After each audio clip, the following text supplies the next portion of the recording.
I've downloaded the ZAP proxy at this point, and the ZAP proxy, as its name suggests, is a proxy similar to Burp Suite and Rat Proxy and some other proxy-based testing tools.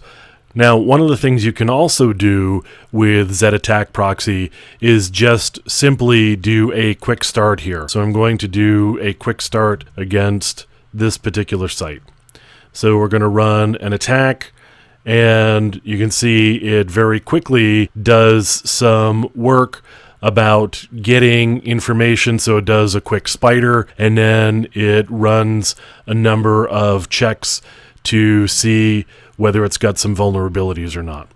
So you can see we've actually flagged some vulnerabilities, and this is a much quicker way of getting going actually than setting up a web browser to go through this particular proxy, doing all of this work around going to the site and poking around a little bit to get started and then do the spider that way. This quick start here makes it much faster just to get going.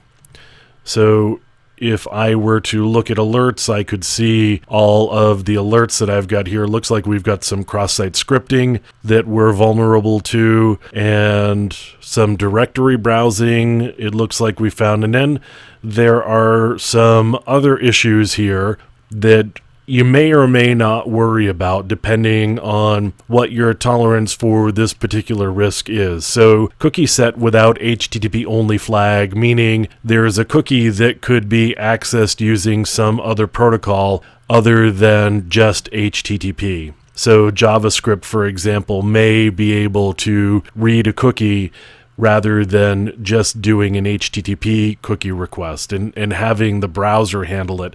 JavaScript would give you programmatic access to the cookie, and cookies can store a lot of data, including things like usernames and passwords, credit card information, various other session credentials. A lot of different things get stored in cookies. So if you don't have the HTTP only flag set in your web application, you may actually be vulnerable to somebody doing some cookie stealing or cookie hijacking. So this is how you would do a quick start using the ZAP proxy.